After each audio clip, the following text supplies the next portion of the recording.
Hello বন্ধুরা, আজ আমি আপনাদের দেখাবো নতুন আধার কার্ড কিভাবে অ্যাপয়েন্টমেন্ট বুক করতে হয়। নতুন আধার কার্ড করতে গেলে প্রথমে অ্যাপয়েন্টমেন্ট বুক করতে হয় এবং তারপর সেই ডেট অনুযায়ী সেই লোকাল আধার সেবা কেন্দ্রে যেতে হয়। তো চলুন আমরা কথা না বাড়িয়ে সরাসরি আমরা গুগল স্ক্রিনে চলে যাই। গুগলে গিয়ে টাইপ করতে হবে ইউআই। দেখুন আমার অফিসিয়ালি যে আধার কার্ড সাইট সেটা চলে এসছে। আমি এবার এখানে ক্লিক করব, এন্টার প্রেস করব। এন্টার প্রেস করার পর আপনাকে প্রথম ভাষা সিলেক্ট করতে হবে। আমি আমার ইংলিশ ভাষা সিলেক্ট করব। দেখুন ভাষা সিলেক্ট করার পর একটি পপ আপ মেসেজ আসবে। এই মেসেজটা আমরা ডিলিট করে দেব। তারপর স্ক্রল ডাউন করব। স্ক্রল ডাউন করে দেখুন, স্ক্রল ডাউন করছি।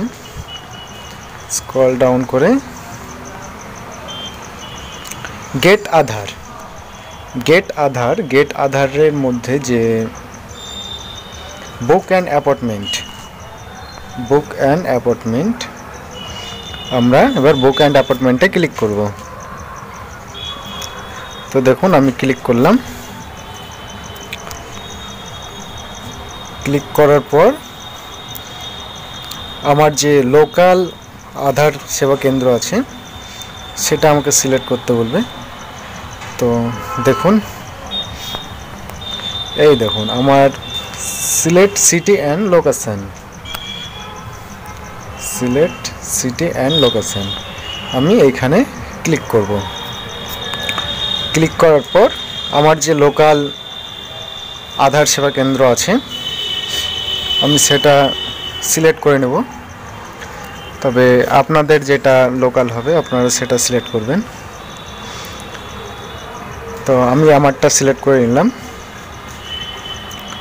তারপর প্রসিড টু বুক অ্যাপয়েন্টমেন্ট আমরা এখানে ক্লিক করব। এইখানে ক্লিক করার পর দেখুন আমার কাছে চারটে অপশান আসছে। চারটে অপশান দেখুন কি কি: আধার আপডেট, নিউ আধার, ম্যানেজ অ্যাপয়েন্টমেন্ট এবং আধার স্পেশাল সার্ভিস। তো আমরা এগুলোর মধ্যে নিউ আধারে ক্লিক করব। নিউ আধারে ক্লিক করলাম। তারপর দেখুন আমার মোবাইল নাম্বার এবং ক্যাপচার কোড দিতে বলছে।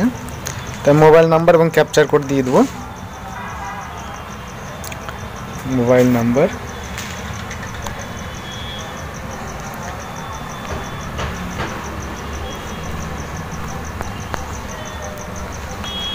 দেখুন আমি মোবাইল নাম্বার বসিয়ে দিলাম।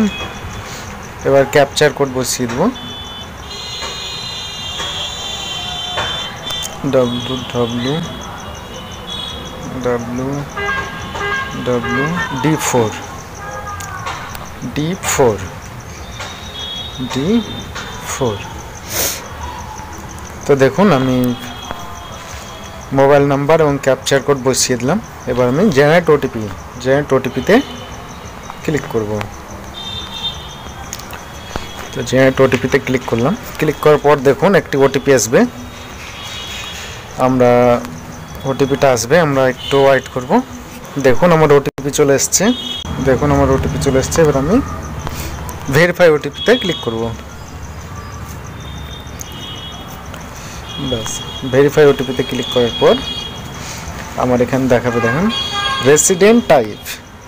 রেসিডেন্ট, নন রেসিডেন্ট এবং ফরেন ইন্ডিয়া ন্যাশনাল। তো আমরা করবো রেসিডেন্টটা করবো, আমাদের যেহেতু ইন্ডিয়ার।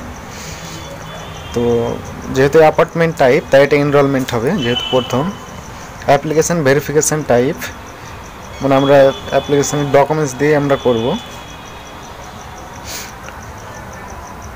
আর যদি বাচ্চা 5 বছরের নিচে হয় তাহলে আমরা HOF এটা দিয়ে করব। তো আমি দেখুন HOF এটা দিয়ে করছি, যেহেতু আমার বাচ্চা ছোট। আমার বাচ্চার জন্ম তারিখ এবার এখানে আমাকে দিতে হবে। এখানে আমি আমার জন্ম তারিখ দিয়ে দেবো। দেখুন 23/03/2015।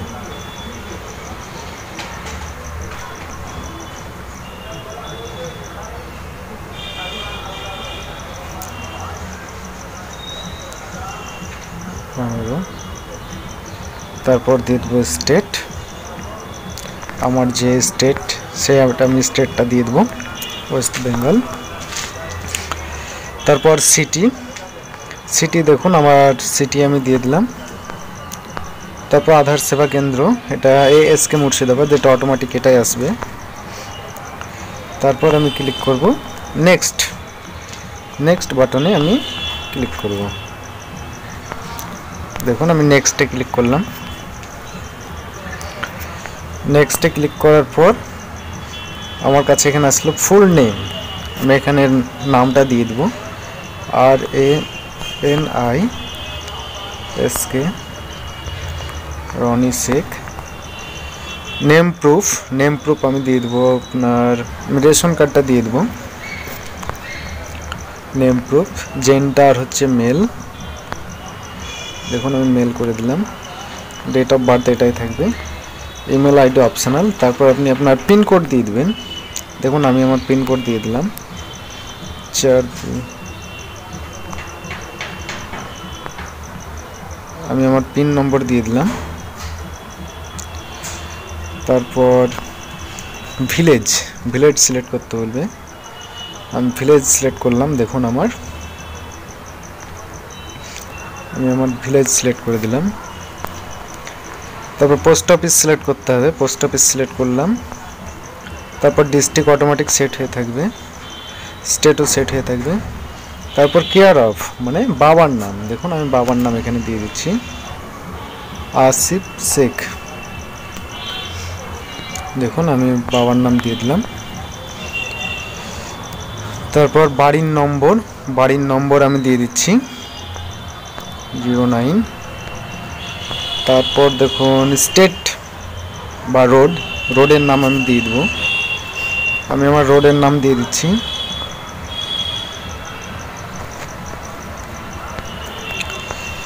তারপর ল্যান্ডমার্ক, আপনার যে কাছাকাছি যে একটা চিহ্ন, হাই স্কুল মোড়। তারপর আপনার এরিয়া দিয়ে দেবেন, আমি আমার এরিয়া দিয়ে দিলাম। তারপর অ্যাড্রেস প্রুফ হিসাবে আপনি যে কোনো একটা, আমি যেরকম দিয়ে দিলাম, আমি দেবো রেশন কার্ডটা আমি অ্যাড্রেস প্রুফ হিসাবে দিয়ে দিলাম। দেখুন আমার ফর্মটা ফিল আপ করা হয়ে গেল। এবার আমি নেক্সট বাটনে ক্লিক করব। দেখুন আমি নেক্সটে ক্লিক করছি। নেক্সট বাটনে ক্লিক করার পর দেখুন আপনাকে অ্যাপার্টমেন্ট বুক সিলেক্ট করতে বলবে। দেখুন 1, 2, 3 মানে অলরেডি এটা টোটাল 4টে স্টেপ, তার মধ্যে আমার first step, second step, third step, এবার 4 নম্বর আছে এটা। তো আমার 3 নম্বর এবার আমি সিলেক্ট করব, আমার টাইম স্লট অ্যান্ড ডিটেলস। তো দেখুন আমি সিলেক্ট করতে চাইছি ফেব্রুয়ারি মাসের 14 তারিখ 12টা 20-তে। তো দেখুন আমি এটা সিলেক্ট করে দিলাম। সিলেক্ট করার পর আমি নেক্সট বাটনে ক্লিক করব। দেখুন আমি নেক্সট বাটনে ক্লিক করলাম। দেখুন নেক্সট বাটনে ক্লিক করার সঙ্গে সঙ্গে দেখুন আমার 1, 2, 3, 4 যে 4টে স্টেপ, সে 4টে স্টেপই ফিল আপ হয়ে গেছে। এবার এটা আমি দেখুন এখানে আমার অ্যাড্রেস সমস্ত কিছুই দেখাচ্ছে। 14/2/2024 আমি অ্যাপয়েন্টমেন্ট ডেট করলাম, টাইম করলাম 11টা 20 থেকে 11টা 40-এর মধ্যে। দেখুন আমার মোবাইল নাম্বার। এবার আমি ফাইনালি সাবমিট করে দেবো। দেখুন আমি ফাইনালি সাবমিট করে দেবো। তো চলুন এবার সাবমিটে ক্লিক করি। দেখুন সাবমিটে ক্লিক করলাম। সাবমিটে ক্লিক করার পর দেখুন এখানে একটা মানে ডকুমেন্টস হয়তো কোনো কিছু একটু প্রবলেম হচ্ছে, কিন্তু এটা সাবমিট করলেই এটা কমপ্লিট হয়ে যাবে। তো সাবমিট করার সঙ্গে সঙ্গে আপনাকে একটা পেজ দিয়ে দেবে, যে পেজটা আপনাকে প্রিন্ট করে বের করে নিতে হবে। তো আপনাদের সুবিধার স্বার্থে আমি আর ভিডিওটা বড় করলাম না। যদি ভিডিওতে কোনো জায়গা বুঝতে অসুবিধা হয় তো কমেন্ট করবেন, আমি অবশ্যই উত্তর দেওয়ার চেষ্টা করব। সকলে ভালো থাকবেন, সুস্থ থাকবেন। বাই।